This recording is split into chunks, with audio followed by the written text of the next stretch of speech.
বাজ লাইফস্টাইলে আপনাদের সবাইকে স্বাগত জানিয়ে আজকের ব্লগটা শুরু করছি। আশা করি আপনারা সবাই ভালো আছেন। তো আজকে হচ্ছে গিয়ে মঙ্গলবার, আর এখন বাজে হচ্ছে 11:30। তো রান্না করছি আর কি। ডাক্তার সাহেব তো আজকে ডাঁটা নিয়ে এসেছিলো, সেদিনকে সজনে ডাঁটা অনেক নিয়ে এসেছিলো। তা পোস্ত ছিল না ঘরে, তা সেই সকালবেলাতে আলু পেঁয়াজ পোস্ত সব দিয়ে গেছে। ডাঁটা আলু পোস্ত খেতে চায় আর কি। আজ কদিন ধরেই বলছে ডাঁটা আলু পোস্ত করো না। তো সেই ও নাকি কলকাতায় যে হোটেলে ও খায় সেই হোটেলে গিয়ে ও আলু পোস্ত খেতে চেয়েছিল। সে বলে আলু পোস্ত দিয়েছে জানো, পুরো আলুর ছেঁচকি, তার পোস্ত নেই, পোস্তর জল দিয়েছে। আমি ওদেরকে বলে এসেছি যে তোমার দোকানে আর কোনো দিন আসবো না। বলে আর 27 বছর ধরে তোমাদের সাথে করছি, খেতে আসছি এখানে, আর তোমরা আজকে আমাকে এরকম করে ঠকালে, তোমাদের বাড়ি আর আসবো না বলে দিয়ে ও চলে এসছে। তারপরে ডাঁটা আলু পোস্ত করেছিলাম, সে খাচ্ছে আর বলছে আর কি কথাটা, কারণ বলছে এই হচ্ছে ডাঁটা আলু পোস্ত, বুঝেছো, একেই বলে পোস্ত। আর দেখো কীরকম করেছিল বলে গালাগালি করছে। তাই সেদিনকে ডাঁটা নিয়ে এসছে, নিয়ে এসে আজকে বলছে একটু ডাঁটা আলু পোস্ত হবে। আমি এনে দাও, পোস্ত নেই আলু নেই। তা আমি আমাদের পাড়ার দোকানে যাব বলছিলাম, বলে না আমি এনে দিচ্ছি। তাই এই নামিয়ে দিয়ে গেল। তারপরে ডিম শেষ হয়ে গেছিলো, সে ডিম এনে দিয়ে গেল, দিয়ে এই গেল। আর আমিও বসিয়েছি রান্নায়, আনাজ টানাজ কাটলাম, কেটে রান্না টান্না বসিয়েছি, করছি ধীরে সুস্থে।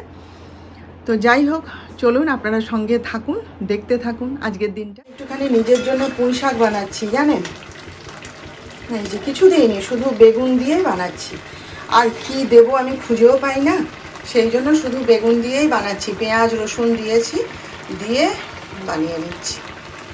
একদিন ভাবছি শুক্তো বানাবো, জানেন আমি শুক্তো খেতে না খুব ভালোবাসতাম, কিন্তু ব্যাপারটা হচ্ছে আজকে ডাক্তার সাহেবকে বলছিলাম যে আলুও দেওয়া যাবে না আর কাঁচা কলাও দেওয়া যাবে না, তাহলে আর কি করে শুক্তো বানাবো। বলে যা দেওয়া যাবে তুমি তাই দিয়েই বানাও, তুমি উচ্ছে দিয়ে পেঁপে দিয়ে সজনে ডাঁটা দিয়ে বড়ি দিয়ে বানাও না, বানিয়ে তুমি তোমার নিজের মতো করে খাও। তাই ভাবছি একদিন, এগুলো তো সবই আছে আমার কাছে, আর ঠিকই তো আলু আর কাঁচা কলা নাইবা দিলাম। আমার বাবা ওরকম করতো, জানেন তো, মানে যে আনাজ দিয়ে যে তরকারিতে দেওয়া নয়, বাবা সেই তরকারিতে সেই আনাজ দেওয়াতো মাকে দিয়ে দিয়ে বলতো তুমি রান্না করো আমি খাবো বলে খেত।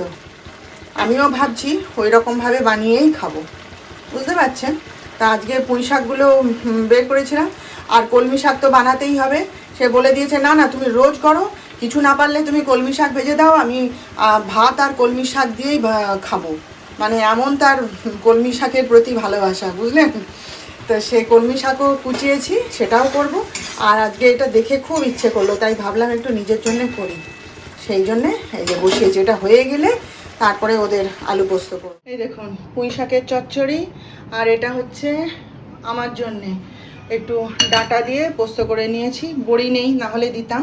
এটা পাঁপড় ভাজা, আর এটা হচ্ছে কালকে মাছ করেছিলাম, ডাক্তার সাহেব খায়নি, এক পিস খেয়েছিল। তো এটা সেই লেবু দিয়ে টক করেছিলাম না কালকে, সেইটা ফ্রিজে ছিল, মনে ছিল না, এক্ষুনি বের করলাম, এই যে জমে রয়েছে। আর এই যে ডাঁটা আলু পোস্ত ডাক্তার সাহেবের, আর এই যে কলমি শাক, হ্যাঁ, আর এই যে এখানে মুসুর ডাল। ব্যাস, এইবার আমার যিশুবাবু খেয়ে বেরোবেন। চলুন তার ভাতটা বেড়ে দিই, এই যে ভাত বাড়ছি তার। তো চলুন, হ্যাঁ, পরে আবার কথা বলবো আপনাদের সাথে। তো এখন বাজে হচ্ছে 7টা, কণা এসে যাবে রান্না করতে। তার আগে এই যে সন্ধ্যা দিয়ে উঠে একটু চা করলাম, এই যে সুগার ফ্রি দিয়ে খাবো। সন্ধ্যের চাটা সুগার ফ্রি দিয়ে খাই, একটু শুধু দুধে বানাই চাটা, বুঝলেন তো। সেই যে সেই অগ্নি চা, সেইটা দিয়ে সন্ধ্যাবেলাতে বানাই আমার আর যিশুর জন্যে। আর যিশু তো এগ রোল অর্ডার করেছে, তো আমাদের এগ রোল খাওয়া হয়ে গেছে, ডাক্তার সাহেবের জন্য তুলে রেখে দিয়েছি, দিয়ে এই যে চাটা বসিয়েছি, দুজনে চা খাবো, খেয়ে তারপরে রান্না কী হবে তার জোগাড় করে দেবো।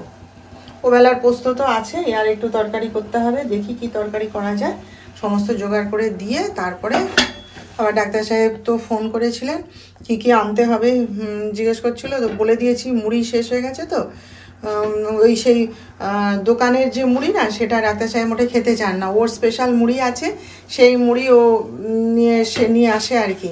তা সেদিনকে যিশু মুড়ি খাবে, তো মুড়ি ছিল না ঘরে, তো আমি ওই দোকানের মুড়ি, যে প্যাকেট মুড়িগুলো, সেই মুড়িগুলো এনে দিয়েছিলাম।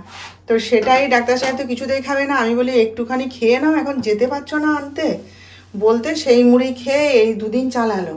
তো আজকে বলে আমি মুড়ি নিয়ে আসবোই, ওই মুড়ি খেতে ভালো লাগছে না। তা সেই মুড়ি আনবে, আর আমার ওই চাল ভাজা চিড়ে ভাজা ওগুলো তো শেষ হয়ে গেছে, আনা হয়নি। সেইগুলো জিজ্ঞেস করছিলো নিয়ে আসবো, আমি বলি হ্যাঁ নিয়ে এসো। তো সেই সব নিয়ে আসবে আর কি। তো ওর এগরোলটা তুলে রেখেছি, আর আমাদের খাওয়া হয়ে গেছে, আমরা এখন একটুখানি চা খাবো। তো এই যে দেখুন ডাক্তার সাহেবের পছন্দের মুড়ি, নিজের হাতে করে মুড়ি নিয়ে আসে। অন্য কেউ মুড়ি এনে দিলে তার পছন্দ নয়, আর সে খায়ও না। ডাক্তার সাহেবের একটা স্পেশাল দোকান আছে জানেন, সেই দোকানের মুড়ি ছাড়া অন্য কোনো দোকানের মুড়ি তার পছন্দ নয়। এই যে দেখুন, আর মুড়িগুলো খেতে সত্যিই ভালো। আমি যখন মুড়ি খেতাম তখন দেখতাম তো, মুড়িগুলো খেতে সত্যিই টেস্টি। আর এই যে এই মুড়িগুলো আমার ছেলের খুব পছন্দ। এই যে দোকানের প্যাকেট মুড়ি, যিশু ছোট্টোর থেকে এই মুড়িগুলো খুব ভালোবাসে। তবে কি এই মুড়িগুলোতে একটু নুন কম, আমি খেয়ে দেখতাম তো, এই মুড়িগুলোতে একটু নুন কম, কিন্তু আমার ছেলের খুব পছন্দের মুড়ি। ও আবার এই মুড়িগুলো খেতে চায় না। আমার বাবা যখন বেঁচে ছিলেন জানেন, আমার কাছে এসে যখন থাকতেন, একবার এসে না এরকম আমাদের কাছ থেকে মুড়ি চেয়ে নিয়ে গেছিলেন। বলে তোদের এই মুড়ি আমাকে একটু দে তো, আমি একটু বাড়ি নিয়ে যাব। বলতে ডাক্তার সাহেব গিয়ে প্রায় সেই 2.5 কেজি মতন মুড়ি নিয়ে এসে দিয়ে দিয়েছিলেন, বাবার সঙ্গে করে নিয়ে গেছিলেন মেদিনীপুরে। সে আমার মায়ের কি হইচই, বলে মেয়ের বাড়ি থেকে মুড়ি বেঁধে নিয়ে এলে। খুব ভালোবাসতো, বলছে তোদের ওখানে মুড়িগুলো সত্যিই খুব ভালো। আর এই মুড়ি তো আর মেদিনীপুরে পাওয়া যায় না, সে তো ওই দোকানের প্যাকেট মুড়ি, সেই জন্যে বাবারা নিয়ে গেছিলেন। আর এই যে আমার জন্যে চাল ভাজা আর চিড়ে ভাজা, এগুলো ডাক্তার সাহেব তো এনেই দেয়, বেশি বলতে হয় না। আজকে জিজ্ঞেস করছিল শেষ হয়ে গেছে, আমি বলি হ্যাঁ, এই যে নিয়ে এসছে। আর এই যে আমার বিস্কুট, আর এই যে আমার ওষুধ, এই যে ওষুধ, এই সব মনে করে করে সন্ধ্যাবেলাতে নিয়ে এসছে। ও ঠাকুরের মিষ্টিও নিয়ে এসছে, সেটা রেখে দিয়েছি ফ্রিজে তুলে। এই তো এই যে সয়াবিনের তরকারি আর রুটি, এই যে। আর এখানে ওই ওবেলার ডাঁটা পোস্ত ডাক্তার সাহেব রেখে দিয়েছিলেন, বলে এতটা ডাঁটা পোস্ত তো এখন আমি খাবো না, আর রাতের জন্যে থাক, রেখে দিয়েছে। কিন্তু ব্যাপারটা হচ্ছে বাপ বেটা দুজনেই এখন গড়াচ্ছে, কারণ সব এগরোল খেয়ে নিয়েছে পেট ভর্তি। এখন জানি না কে কী খাবে না খাবে, বলতে পারবো না। আমার খাওয়া হয়ে গেছে, আমি একটুখানি ওই চিঁড়ে পেঁয়াজ চানাচুর সব দিয়ে মাখিয়ে আজকে খেয়ে নিয়েছি, আর কিছু বানাতে ইচ্ছে করেনি নিজের জন্য। তো যাই হোক, আজকের মতন তাহলে রাখলাম। কালকে আবার দেখা হবে আপনাদের সাথে নতুন ব্লগে। আপনারা সবাই ততক্ষণ ভালো থাকবেন, আর আমার ভিডিওটা ভালো লাগলে একটা লাইক শেয়ার ও সাবস্ক্রাইব প্লিজ করে দেবেন।